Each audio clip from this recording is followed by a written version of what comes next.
Hello guys and welcome back to best car picks. നമ്മൾ ഇന്നേക്ക് ഒരു 2 വർഷം പുറകോട്ട് പോവുകയാണെങ്കിൽ മിക്ക കമ്പനികളും അപ്പോൾ പറഞ്ഞുകൊണ്ടിരുന്ന ഇലക്ട്രിക് വണ്ടികൾ ഇറക്കുന്നതിനെക്കുറിച്ചും അതുപോലെ എപ്പോഴായിരിക്കും അവർ കംപ്ലീറ്റ്ലി EV കമ്പനി മാത്രമായി മാറുന്നത് എന്നതിനെക്കുറിച്ചുമൊക്കെ ആയിരുന്നു. പക്ഷേ ഇപ്പോൾ നോക്കുകയാണെങ്കിൽ വേൾഡ് വൈഡ് ഇലക്ട്രിക് വാഹനങ്ങളുടെ സെയിൽസിലൊക്കെ ഒരു ഡിക്ലൈൻ വന്നുകൊണ്ടിരിക്കുകയാണ്. ഈവൻ ഇലക്ട്രിക് വാഹനങ്ങൾ മാത്രം നിർമ്മിക്കുന്ന കമ്പനികളിൽ പോലും ഇലക്ട്രിക് വാഹനങ്ങളുടെ സെയിൽസിൽ ഡിപ്പ് വരാൻ തുടങ്ങി.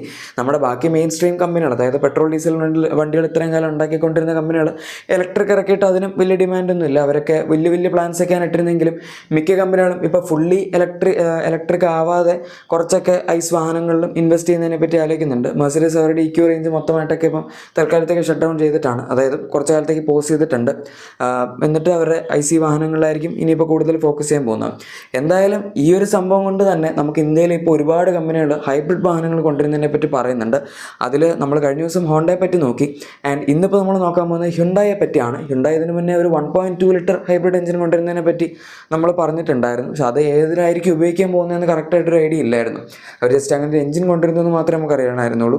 പക്ഷെ എന്തായാലും ക്രെറ്റയുടെ കാര്യത്തിൽ ഇപ്പോൾ കുറച്ചൊക്കെ അപ്ഡേറ്റ്സ് നമുക്ക് ലഭിച്ചിട്ടുണ്ട്. അതായത് പുതിയ ജനറേഷൻ, നമുക്ക് ഇനി വരാൻ പോകുന്ന 3rd ജനറേഷൻ ക്രെറ്റയാണ്. ഇപ്പം നിലവിലുള്ളത് 2nd ജനറേഷൻ ക്രെറ്റയുടെ ഒരു മേജർ ഫേസ് ലിഫ്റ്റ് വന്നിരിക്കുന്ന മോഡലാണ്. അതിൻ്റെ തന്നെ ഇലക്ട്രിക് മോഡലൊക്കെ നമുക്ക് അവൈലബിൾ ആണ്. പിന്നെ നോർമൽ NA പെട്രോൾ ഉണ്ട്, ഡീസൽ ഉണ്ട്, ടെർബോ പെട്രോൾ ഉണ്ട്. അങ്ങനെ 3 പവർ ട്രെയിൻ ഓപ്ഷൻസും പിന്നെ ഒരു ഇലക്ട്രിക് മോഡലുമാണ് ഇപ്പോൾ നമുക്ക് ക്രെറ്റയിൽ കിട്ടുന്നത്. ഏതായാലും ഇനി പുതിയ 2027 ഒരു ജനറേഷൻ മാറാൻ പോകുന്നുണ്ട്. അതായത് 3rd ജനറേഷൻ ക്രെറ്റ നമുക്ക് കിട്ടും. സത്യം പറഞ്ഞവരിപ്പം 2nd ജനറേഷനിൽ കൊണ്ടുവന്നിരിക്കുന്ന ഫേസ് ലിഫ്റ്റ് തന്നെ വേറെ ഏതെങ്കിലും കമ്പനി ആയിരുന്നെങ്കിൽ അതൊരു ജനറേഷൻ അപ്ഡേറ്റ് ആയിട്ട് തന്നെ പറഞ്ഞാൽ. ഇപ്പം സുസുക്കിയൊക്കെ ഇവിടെ കൊണ്ടുവരുന്ന പുതിയ ബലേനോ ആയിക്കോട്ടെ അല്ലെങ്കിൽ സ്വിഫ്റ്റ് ആയിക്കോട്ടെ, എല്ലാ വാഹനങ്ങളും സത്യം പറഞ്ഞാൽ ഒരു മേജർ ഫേസ് ലിഫ്റ്റ് തന്നെയാണ്. ഹ്യുണ്ടായുടെ ടേംസിൽ നോക്കിക്കഴിഞ്ഞാൽ മേജർ ഫേസ് ലിഫ്റ്റ് ആയിരിക്കും. പക്ഷേ ബാക്കി കമ്പനികളൊക്കെ അതിൻ്റെ ഒരു ജനറേഷൻ ചേഞ്ച് ആയിട്ട് തന്നെയാണ് കാണുന്നത്. ഞാൻ പറയാൻ ഉദ്ദേശിച്ചത് ഈ ക്രെറ്റ നമുക്ക് വേണമെങ്കിൽ ഫേസ് ലിഫ്റ്റ് എൻ്റെ ഒരു ജനറേഷൻ ചേഞ്ച് ആയിട്ട് എടുക്കാമായിരുന്നു. ഏതായാലും ഇവർ അങ്ങനെ ചെയ്തിട്ടില്ല. അതിന് ഒരു പ്രോപ്പർ ജനറേഷൻ അപ്ഡേറ്റ് തന്നെയാണ് കൊണ്ടുവരാൻ പോകുന്നത്. ഈ വാഹനത്തിന് ഇന്റേണൽ കോഡ് നെയിം SX3 എന്നാണ് വന്നിരിക്കുന്നത്. ഡെഫിനറ്റ്ലി പേര് ക്രെറ്റ എന്ന് തന്നെയായിരിക്കും. ഇപ്പോൾ നമുക്ക് അല്ലാത്ത ക്രെറ്റയ്ക്ക് SU2 എന്നൊക്കെ പറഞ്ഞ കോഡ് നെയിം വരുന്നുണ്ട്. സെൽട്ടോസിനാണ് തോന്നുന്നത് SU2. എനിവേ SX2 ആയിരിക്കും ചിലപ്പം നമ്മുടെ ഇപ്പോഴത്തെ ക്രെറ്റയുടെ. എന്തായാലും അതവിടെ നിൽക്കട്ടെ, നമുക്ക് ഇതിനെപ്പറ്റി പറയാം. ഹൈബ്രിഡ് ഏത് എഞ്ചിനായിരിക്കും, എങ്ങനെയായിരിക്കും പവർ ട്രെയിൻ കോമ്പിനേഷൻ വരുന്നതെന്നൊക്കെ കൺഫ്യൂഷൻ ഉണ്ടാവുമല്ലോ. 1.2 അല്ല ഇതിൻ്റെ അകത്ത് വരാൻ പോകുന്നത്, 1.5 ലിറ്റർ ഹൈബ്രിഡ് എഞ്ചിൻ ആയിരിക്കും. അതായത് ഇപ്പോൾ ഉള്ള ക്രെറ്റയുടെ 1.5 NA തന്നെ അവർ മിക്കവാറും ഹൈബ്രിഡൈസ് ചെയ്യാനാണ് സാധ്യത.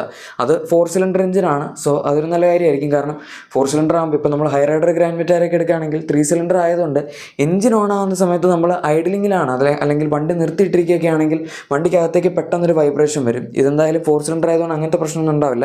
City HEV 4 cylinder NA petrol ആയതുകൊണ്ട് തന്നെ ഹൈബ്രിഡിൻ്റെ അകത്ത് നമുക്ക് അങ്ങനെ പെട്ടെന്നൊരു വൈബ്രേഷൻ ഒന്നും വരുന്ന പ്രശ്നമില്ല. ഈ വണ്ടിയും അതുപോലൊക്കെ തന്നെ ആയിരിക്കും. പിന്നെ ടെർബോ പെട്രോളിന് അത്രയൊന്നും പവർ ജനറേറ്റ് ചെയ്യണമെന്നില്ല. നോർമൽ ക്രെറ്റയിൽ തന്നെ നമുക്ക് 115 bhp ആണ് NA എഞ്ചിനിൽ വരുന്നത്. സോ ഇത് എങ്ങനെ പോയാലും ഒരു 120-125 bhp ഒക്കെ മാക്സിമം ജനറേറ്റ് ചെയ്യായിരിക്കും. അതിൽ കൂടുതലൊന്നും പോകാൻ ചാൻസ് ഇല്ല.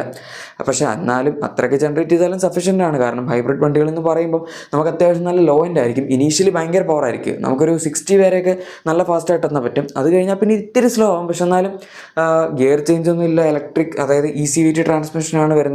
സോ അങ്ങനെ പ്രത്യേകിച്ച് വലിയ ലാഗൊന്നും ഇല്ലാതെയാണ് ഈ വാഹനങ്ങൾ പോകുന്നത്. പിന്നെ ഒരു പരിധി കഴിഞ്ഞാൽ ഇപ്പോൾ 100 കഴിയുകയാണെങ്കിൽ പിന്നെ പതുക്കെ നന്നായിട്ട് സ്ലോ ആവാൻ തുടങ്ങും. പക്ഷേ പൊതുവേ നമ്മളിപ്പോൾ 100 കഴിഞ്ഞാൽ അധികം ആൾക്കാർ നമ്മുടെ ഇന്ത്യൻ റോഡ്സിലല്ലോ, ഓർ ഈവൻ കേരളത്തിലെ റോഡ്സിലാണെങ്കിൽ പോലും അങ്ങനെ പോകേണ്ട ആവശ്യമില്ലല്ലോ. മിക്കവാറൊക്കെ 100 വരെയൊക്കെ ആൾക്കാർ പോകുള്ളൂ. അതുവരെയൊക്കെ നമ്മുടെ ഓവർടേക്കിംഗ് സ്പീഡും വരുള്ളൂ. അത് കഴിഞ്ഞ് പിന്നെ പതുക്കെയൊക്കെ പോകുള്ളൂ. അല്ലെ പിന്നെ പോകാൻ വേണ്ടി കഷ്ടപ്പെട്ട് പോകണം. ഇനിയിപ്പോൾ നിങ്ങൾക്ക് അത് തന്നെയാണ് വേണ്ടതെന്നുണ്ടെങ്കിൽ ഇവരുടെ തന്നെ ടെർബോ പെട്രോൾ എടുക്കാം. മൈലേജ് ഒന്നും കിട്ടില്ല എന്നേ ഉള്ളൂ. ഇപ്പോൾ ഇവർ ഒരു ഹൈബ്രിഡ് പവർ ട്രെയിൻ ഇറക്കുകയാണെങ്കിൽ എങ്ങനെയായാലും അതിന് 16-25 ഇടയിൽ മൈലേജ് കിട്ടും. ഹൈ റൈഡറിനും ഗ്രാൻഡ് വിറ്റാരയ്ക്കൊക്കെ സ്ട്രോങ് ഹൈബ്രിഡിന് 20 മുകളിലാണ് എപ്പോഴും മൈലേജ് കിട്ടുന്നത്. അതിൻ്റെ താഴത്തേക്ക് അങ്ങനെ പോകാറില്ല. എൻ്റെ ഒരു ഫ്രണ്ടിനുണ്ട്, കോൺസ്റ്റൻ്റ് ആയിട്ട് 25 വണ്ടിക്ക് മൈലേജ് കിട്ടിക്കൊണ്ടിരിക്കുന്നത്. പതുക്കെ മാന്യമായിട്ടൊക്കെ ഓടിക്കുകയാണെങ്കിൽ 30 സുഖമായിട്ട് കിട്ടും. എന്തായാലും ഹ്യുണ്ടായി അത്ര എഫിഷ്യൻ്റ് ആയിരിക്കുമെന്ന് എനിക്കറിയില്ല. കാരണം മറ്റത് ടൊയോട്ടയാണ്. ഒരു കുറേ കാലമായിട്ട് ഹൈബ്രിഡ് വണ്ടികൾ ഇറക്കുന്നുണ്ട്. നല്ല എക്സ്പെർട്ടീസ് ഉള്ള ബ്രാൻഡാണ്. ടൊയോട്ടയുടെ TNGA സീരീസിന് അണ്ടറിൽ വരുന്ന ഹൈബ്രിഡ് ആയിരുന്നു അവർ ഗ്രാൻഡ് വിറ്റാരിലും ഹൈ റൈഡറിലും ഉപയോഗിച്ചത്. ഇതിപ്പോൾ അത്രയൊന്നും ഇല്ലെങ്കിലും 4 സിലിണ്ടർ ആയതുകൊണ്ട് തന്നെ എഫിഷ്യൻസി ഇത്തിരി കുറഞ്ഞാൽ പോലും വലിയ കുഴപ്പമില്ല. കാരണം 15-20 ഇടയിൽ പെട്രോൾ എഞ്ചിന് മൈലേജ് കിട്ടുക എന്ന് പറഞ്ഞാൽ തന്നെ സിറ്റി കണ്ടീഷൻസിലൊക്കെ അത് വളരെ ഇമ്പ്രസീവ് ആണ്. 20 അടുത്തൊക്കെ എങ്ങനെയും കിട്ടുമെന്ന് തന്നെയാണ് എനിക്കും തോന്നുന്നത്. കാരണം ഹൈബ്രിഡ് വണ്ടികൾ ഈ ഒരു കാറ്റഗറിയിൽ വരുന്ന എപ്പോഴും അങ്ങനെയാണ്. ഇനി ഇത് മാത്രമല്ല, നമ്മുടെ നിസാൻ്റെയും റെനോയുടെയും പുതിയ പെർഫോമേറ്റർ കോമ്പാക്ട് എസ് യു വി വരുന്നതിലും ഹൈബ്രിഡ് പവർ ട്രെയിൻ അവർ കൊടുക്കും എന്നാണ് പറയുന്നത്. അങ്ങനെ മൊത്തത്തിൽ നല്ലൊരു ഹൈബ്രിഡ് സെഗ്മെൻറ്റ് ഇനിയിപ്പോൾ നമുക്ക് ഈ ഒരു കാറ്റഗറിയിൽ ഓപ്പൺ അപ്പ് ആവുന്നത് കാണാൻ പറ്റും. അടുത്തൊരു 2-3 വർഷത്തിനുള്ളിൽ തന്നെ ഈ ഒരു കാറ്റഗറിയിലുള്ള മിക്ക വാഹനങ്ങളും ഹൈബ്രിഡ് പവർ ട്രെയിൻ കിട്ടാനും തുടങ്ങും. ഇപ്പോൾ ആകെപ്പാടെ 2 വാഹനങ്ങൾ മാത്രമേ ഉള്ളൂ ഗ്രാൻഡ് വിറ്റാറിലും ഹൈറൈഡിലും എസ് യു വി സെഗ്മെൻറ്റിൽ. സെഡാൻ നോക്കുകയാണെങ്കിൽ സിറ്റിയിലുണ്ട്, പക്ഷേ അത് 20 lakhsനടുത്ത് എക്സ്ഷോറൂം പ്രൈസ് വരുന്നതുകൊണ്ട് തന്നെ അങ്ങനെ ഒരുപാട് ആൾക്കാർ കൺസിഡർ ചെയ്യാത്തൊരു ഓപ്ഷനാണ്. നല്ല വണ്ടിയാണ്, പക്ഷേ പ്രൈസ് ഇത്തിരി കൂടി പോയതുകൊണ്ടും ഇമ്പോർട്ട് ചെയ്തുകൊണ്ടും ടാക്സിൻ്റെ ഒരു പ്രശ്നം വരുന്നതൊക്കെയാണ് മെയിൻ പ്രശ്നമായത് ആ വണ്ടിക്ക്. എനിവേ ജനറേഷൻ അപ്ഡേറ്റ് എന്ന് പറയുമ്പോൾ കറക്റ്റ് നമുക്ക് എല്ലാവർക്കും അറിയാം, ഡിസൈൻ കാര്യമായിട്ടുള്ള വ്യത്യാസം തന്നെ വരും. ഇൻറ്റീരിയർ ആണെങ്കിലും എക്സ്റ്റീരിയർ ആണെങ്കിലും മാറും. പിന്നെ ഒബ്വിയസ്ലി ഫീച്ചേഴ്സ് അവർ കൂട്ടും, കുറേയൊക്കെ ഫ്യൂച്ചറിസ്റ്റിക് മോഡേണിൻ്റെ ഫീച്ചേഴ്സൊക്കെ നമുക്ക് കിട്ടും. അതിപ്പോൾ ഞാൻ പറയാതെ തന്നെ നിങ്ങൾക്ക് അറിയാമല്ലോ. നമുക്ക് മെയിനായിട്ട് ഈ ഒരു പവർ ട്രെയിനിൻ്റെ കാര്യത്തിലായിരുന്നു വ്യത്യാസം പറയാനുണ്ടായിരുന്നു. അതിപ്പോൾ എന്തായാലും ഞാൻ കവർ ചെയ്തിട്ടുണ്ട്. പിന്നെ ഡീസൽ അവർ കണ്ടിന്യൂ ചെയ്യുമോ ഇല്ലയോ എന്നുള്ളത് നമ്മൾ കണ്ടറിയേണ്ടി വരും. ഇപ്പോഴത്തെ സാഹചര്യത്തിൽ നോക്കുകയാണെങ്കിൽ 2 ടർബോ പെട്രോൾ, അതായത് ഒരു NA പെട്രോൾ, ഒരു ടർബോ പെട്രോൾ, ഒരു ഹൈബ്രിഡ്, ഒരു ഡീസൽ എന്നിങ്ങനെയായിരിക്കും പുതിയ ജനറേഷൻ ക്രെറ്റയിൽ വരാൻ പോകുന്ന പവർ ട്രെയിൻ.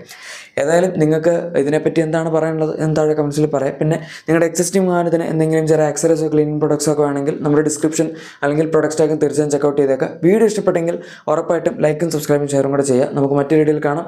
അതുവരെ thank you for watching my video and good bye.